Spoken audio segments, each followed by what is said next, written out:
Assalamualaikum warahmatullahi wabarakatuh. Kembali lagi dengan saya Neni Juwita dari jurusan manajemen dengan NIM 2416120021. Pertama-tama yang saya hormati Bapak Sani Sansodik, SEMM, selaku dosen pengampu manajemen sumber daya manusia. Oke, pada video ini saya ingin membahas tentang apa sih yang dimaksud dengan analisis desain jabatan. Analisis jabatan atau job analysis adalah penentuan isi dari suatu jabatan yang meliputi tugas, tanggung jawab, dan hubungan dengan jabatan lain dalam organisasi.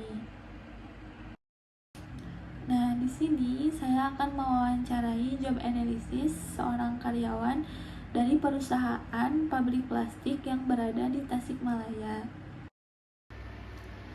Oke, di sini saya sudah bersama narasumber yang akan saya wawancarai. Assalamualaikum, selamat siang Ibu. Waalaikumsalam, selamat siang. Apa kabar hari ini? Alhamdulillah baik. Alhamdulillah. Perkenalkan, saya Neni Juwita dari Sekolah Tinggi Ilmu Ekonomi Putra Perdana Indonesia. Hari ini saya mohon izin untuk melakukan wawancara singkat terkait analisis jabatan. Sebelum kita mulai, bolehkah Ibu memperkenalkan diri terlebih dahulu? Nama saya Sophie, asal dari Tasikmalaya. Baik, langsung saja kita ke pertanyaannya ya. Dapat diceritakan sedikit mengenai diri Ibu dan posisi Ibu di perusahaan? Saya bekerja di pabrik CV Santosa Jaya Indo. Saya bekerja di bagian produksi, pemotongan, operator mesin, memotong bahan setengah jadi menjadi sesuai pada ukurannya. Baik, sudah berapa lama Ibu bekerja di bagian produksi perusahaan ini? Sudah kurang lebih 7 tahun. Sudah menguasai beberapa mesin pemotong. Dapat Ibu ceritakan dari mana pertama kali memperoleh informasi mengenai lowongan pekerjaan ini? Saya memperoleh lowongan kerja waktu sama keluar sekolah. Kebetulan UAS saya kerja di sana, menitipkan lamaran pada UA. Baik. Apa yang menjadi alasan utama Ibu tertarik melamar di bagian produksi perusahaan ini? Karena gajinya sudah UMR. Terus hanya 15 menit dari rumah dan merupakan perusahaan yang bisa disebut paling dekat dari rumah dengan gaji yang sudah UMR. Baik. Untuk proses rekrutmen, apakah ada proses-prosesnya seperti tes apa? Untuk itu biasanya interview ya. Ya. Sudah biasanya kita dites mata penglihatan dari jarak dekat dan jarak jauh. Terus untuk tulis ada, terus tes warna penglihatan pada warna. Biasanya kalau tes tulis matematika dan pengetahuan umum. Setelah lulus interview, apakah ada proses lain? Ada, biasanya besoknya training kerja lapangan langsung. Nanti kita diajarkan sama seseorang. Jadi satu orang baru, satu karyawan, satu orang baru. Nanti dikasih pengarahan kurang lebih seminggu. Kita karyawan menemani karyawan baru. Kalau misalkan udah seminggu, kan training sebulan. Ini seminggu, kesananya sendiri. Dapatkah Ibu menjelaskan tugas dan tanggung jawab utama dalam pekerjaan Ibu di bagian produksi? Memotong bahan yang setengah jadi menjadi lembaran per ukurannya. Misal ukuran 10 kali 20, 10 kali 25 dan sebagainya. Baik, dapat Ibu jelaskan cara pemotongan dan risikonya apa saja? Untuk pemotongan biasanya kita dikasih bahan setengah jadi. Jadi setiap mesin diberi bahan sesuai pada ukurannya. Untuk pemasangan kita memasang sendiri dan menyambungnya ke depan, melewati pemanas, lalu pisau pemotong. Yang harus diperhatikan biasanya di tampungan itu ada aliran mesin, pemanas, termasuk jalan pisau itu dilewati mesin, dilewati untuk sambungannya. Di situ kita harus hati-hati menyambungnya. Jangan lupa untuk ada tombol break, jadi semuanya mati. Kalau misalkan udah siap untuk dijalankan lagi, breaknya dibuka dulu. Begitu. Nah, kalau tidak hati-hati, risiko apa yang akan terjadi? Biasanya ada kejadian, mungkin itu yang kurang fokus ya, kurang teliti. Ada yang tangannya masih di dekat pisau, terus dijalankan. Biasanya begitu yang kena. Menurut Ibu, keterampilan atau kemampuan apa yang paling penting agar pekerjaan di bagian produksi dapat berjalan dengan baik? Harus teliti, karena jika tidak, plastik yang dipotong harus ada leman dari pemanas yang harus kuat agar tidak bocor saat dipakai konsumen.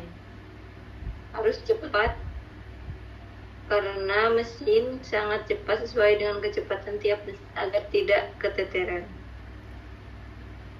Selama bekerja di bagian produksi, apakah pernah terjadi perubahan pada tugas atau cara kerja yang Ibu lakukan? Pernah ada rollingan mesin, jadi tidak selalu pada satu mesin, kadang berpindah ke mesin yang lain. Dalam menjalankan pekerjaan dengan bagian atau jabatan mana Ibu paling sering berkoordinasi? Sering dengan QC, karena sangat berpengaruh dengan keluhan-keluhan pada mesin dan hasil-hasil produksi. Baik. Bagaimana Ibu menilai kondisi dan suasana kerja di lingkungan produksi saat ini? Alhamdulillah selama saya bekerja aman, tidak ada keluhan. Untuk kebersihan dan keselamatan itu ada pada kita, jadi kita sendiri yang menjaganya. Untuk waktu istirahat nih, biasanya berapa menit dan apakah ada peraturan yang harus ditaati? Untuk istirahat kurang lebih 1 jam. Untuk sholat, makan, dan biasanya kalau misalkan kita beres makan dan ya Biasanya di sini masih pakai plastik. Itu harus dicuci bersih meskipun kita produksi plastik, tapi kita harus menjaga kebersihan. Kan sekarang sudah tidak boleh ya pakai plastik. Iya. Tapi di sini walaupun kita produksi plastik, kata kata HRD saya, kalau misalkan kita udah jajan kan plastiknya kotor ya, Iya. dicuci. Jadi di wastafel tuh dikasih sabun cuci untuk membersihkan plastik. Jadi semua plastik yang udah kita pakai itu dibersihin dulu, terus digantungin, ada dikasih. Jadi setiap sampah itu kita harus bersih, harus bisa memisahkan sampah yang organik, non organik, yang mana gitu. Biasanya kan yang organik warna hijau, itu juga harus ditaati. Baik.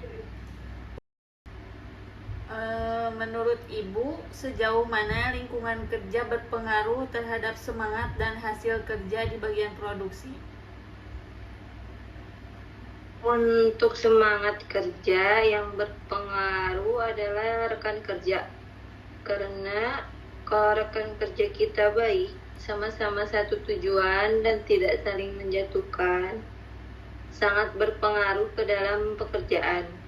Dan semangat kerja berpeluang lebih banyak hasil produksi. Baik.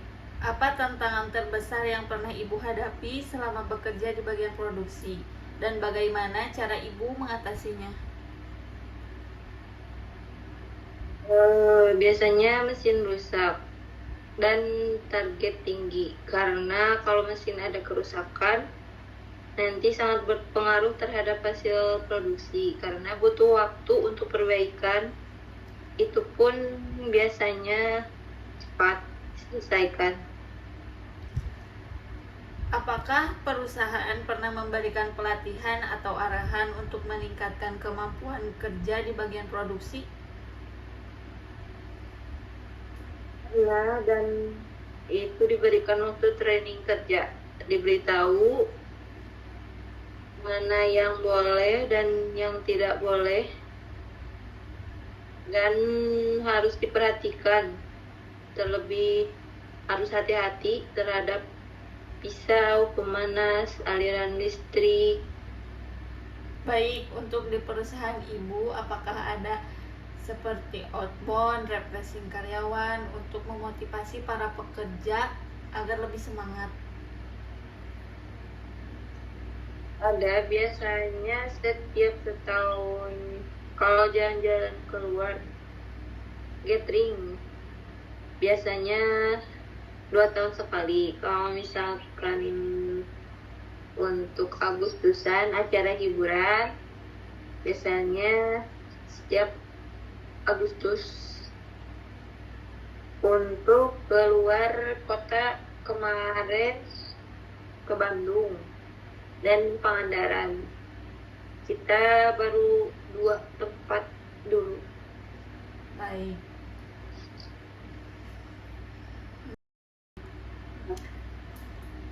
Menurut Ibu, apa yang membuat Ibu bisa bertahan dan tetap semangat bekerja di bagian produksi selama ini? Suasana kerja nyaman dan rekan kerja juga baik, termasuk manajemennya juga baik. Hal apa yang paling Ibu sukai dari pekerjaan di bagian produksi ini? Sistem kerja, gaji, dan lingkungan. Sistem kerja kebetulan saya day shift, jadi terus di bagian pagi dari jam 7 lebih 10 sampai jam 3 lebih 25. Untuk gaji setiap tahunnya ada kenaikan dan termasuk ada tunjangan-tunjangan yang lainnya. Lingkungan pun nyaman. Baik, jika ada karyawan baru yang akan bekerja di bagian produksi, saran apa yang ingin Ibu berikan agar mereka dapat beradaptasi dengan baik? Untuk saran kepada karyawan baru, mungkin yang lebih penting adalah kualitas dari produksi.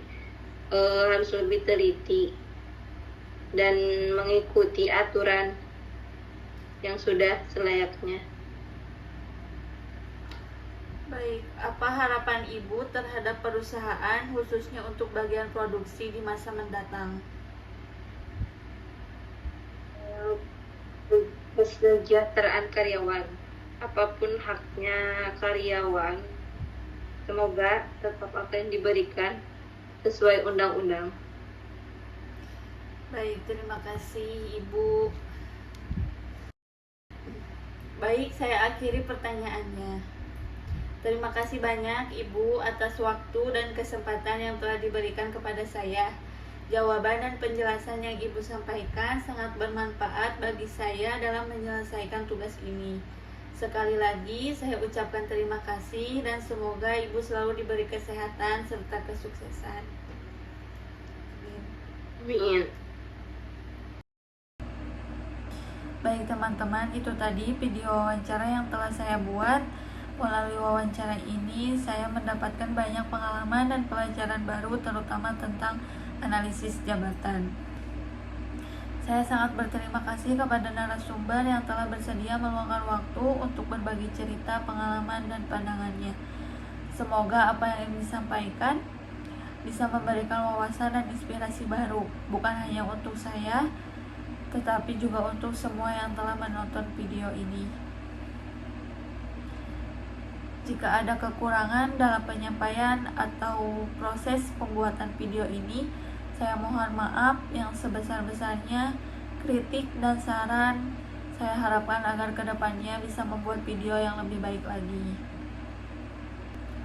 Sekian dari saya, terima kasih sudah menyimak sampai akhir. Semoga kita bisa bertemu lagi. Wassalamualaikum warahmatullahi wabarakatuh.